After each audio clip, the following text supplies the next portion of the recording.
Možno si to neuvedomuješ, ale tvojim najväčším problémom je stres. Nedostatok peňazí, nesplnené povinnosti, zlé vzťahy v rodine, škole, v práci, v partnerskom živote. Príčin môže byť veľa, no výsledok je vždy rovnaký. Je ním stres. Žiaľ, mieru tvojho stresu zvyšujú aj tvoji milovaní. Rodičia, súrodenci, partnerka a mnohí ďalší. Všetci majú od teba nejaké očakávania a ty nikoho nechceš sklamať. Teraz si k tomu všetkému pripočítaj stres, ktorý si vytváraš ty sám. Stále sa za niečím náhliš a snívaš o veciach, ktoré chceš, no nemôžeš mať. Chcel by si život bez stresu? Je to síce pekná predstava, no žiaľ z ríše fantázie. Je to niečo, o čom môžeš snívať, no v realite sa to skoro nikdy nestane. Prečo? Pretože vždy bude existovať niečo, čo bude v tebe vytvárať istý druh stresu. Aby si mi lepšie rozumel, uvediem príklad. Predstav si, že tvojim najväčším stresom je základná škola. Stresujú ťa učiteľky, stresujú ťa známky, vlastne ťa stresuje celé to prostredie. Prejde pár rokov a ty úspešne ukončíš základnú školu. Čo nasleduje? Stredná, samozrejme. Zbavil si sa stresu zo základnej školy a prichádza stres zo strednej školy.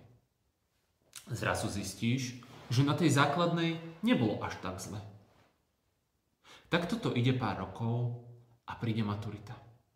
A ty si v takom strese, ako ešte nikdy.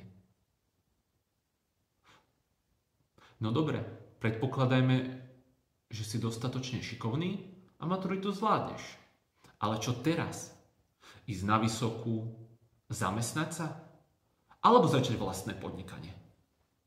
Samotné rozhodovanie v tebe vytvára stres. Navyše doteraz sa o teba starali rodičia. Ale tie časy sú nenávratne preč. Zrazu musíš zarábať peniaze. A zarábanie peňazí je veľmi stresujúca záležitosť. Nie je toho stresu ako si veľa? A ak áno, aké je riešenie? Rozhodne ním nie je alkohol, ani iné návykové látky. Verím, že ti nemusím vysvetľovať, že drogy a alkohol spôsobujú množstvo komplikácií a vzniká na nich závislosť. No možno ťa prekvapí, že práve alkohol a drogy paradoxne zvyšujú pravdepodobnosť vzniku chronického stresu, čo je najnebezpečnejšia forma stresu. Stres je nebezpečný a spôsobuje množstvo problémov, ako sú napríklad oslabenie imunitného systému, kvôli ktorému človek častejšie trpí nádchami, herpesmi alebo napríklad chrípkou. To však ani zďaleka nie je všetko. Ďalej stres spôsobuje množstvo kardiovaskulárnych chorôb, ako sú napríklad zvýšený krvný tlak alebo srdcová arytmia. Ďalej spôsobuje ochorenia nervovej sústavy, ktoré vedú k sociálnej izolácii a zlej životospráve. Ďalej, problémy s pohybovou sústavou, ktoré vedú k reumatickým ochoreniam. Potom sú tu aspiračné problémy, ako napríklad dýchavičnosť a astma. Ďalej problémy s tráviacim traktom, ktoré sa najčastejšie prejavujú v podobe zápchy, hnačiek alebo zvracania. A v neposlednom rade spôsobuje duševnú nerovnováhu, pri ktorej môže slabosť a úzkosť prerásť až do depresie. Toto všetko je vedecky podložené. Nie je to však všetko, čo stres spôsobuje. Vedci totiž potvrdili pravdivosť porekadla Starosti robia šediny. Dokázali totiž, že pretrvávajúci stres spôsobuje rýchlejšie starnutie buniek a následne ich rýchlejšiu smrť.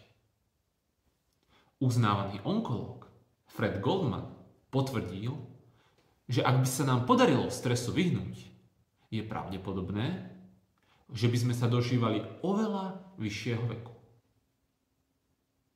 Ale ako sme si pred chvíľou vysvetlili, v praxi je vyhýbanie stresu veľmi náročné. Aj preto je oveľa lepším riešením vedieť so stresom správne pracovať. To znamená využiť stres vo svoj prospech a potom sa ho zbaviť. Ako na to? Dobrým predpokladom k úspechu je zdravá strava a kvalitný spánok. Existuje však tajný trik, ktorý ťa upokojí a zbaví stresu ešte efektívnejšie. Tým tajným trikom je pohyb. Áno, obyčajný pohyb preukázateľne znižuje hladinu stresových hormónov a naopak zvyšuje uvoľňovanie dopamínu, známeho ako aj hormón šťastia, čo má pozitívny vplyv na tvoju náladu a duševné zdravie. Hýbať sa jednoducho oplatí. Žiaľ, napriek tomu, že je pohyb pre človeka takou prirodzenou a jednoduchou aktivitou, tak existuje až príliš veľké množstvo ľudí, ktorí pohyb zanedbávajú. Je pravdepodobné, že medzi takých ľudí patríš aj ty. Ale prečo to vlastne robíš? Príčinu nájdeš vo svojom vlastnom mozgu, ktorý ťa rád sabotuje. Prečo to robí? Pretože tvoje lenivé ja ťa chce ochrániť pred aktivitami, ktoré ťa nebavia. Či už ťa nebaví chôdza, beh, cvičenie v posilňovni alebo iný druh pohybu, tvoj mozog si vždy spomenie na ten v úvodzovkách nudný pohyb, čo ťa nebaví, a následne ťa začne od pohybu odhovárať. Čo je problém, pretože ak sa chceš zbaviť stresu, hýbať sa musíš. Čo je teda riešením? Riešením je pohyb, ktorý ťa bude baviť. Ideálne v spoločnosti ľudí, ktorých máš rád. Štúdie totiž potvrdzujú, že práve skupinové cvičenie zlepšuje fyzické zdravie, znižuje stres, podporuje motiváciu a ešte k tomu je aj efektívnejšie ako to cvičenie individuálne. Chcel by si inšpiráciu na skupinovú aktivitu plnú zábavy? Stačí kliknúť na červené tlačidlo pod týmto videom.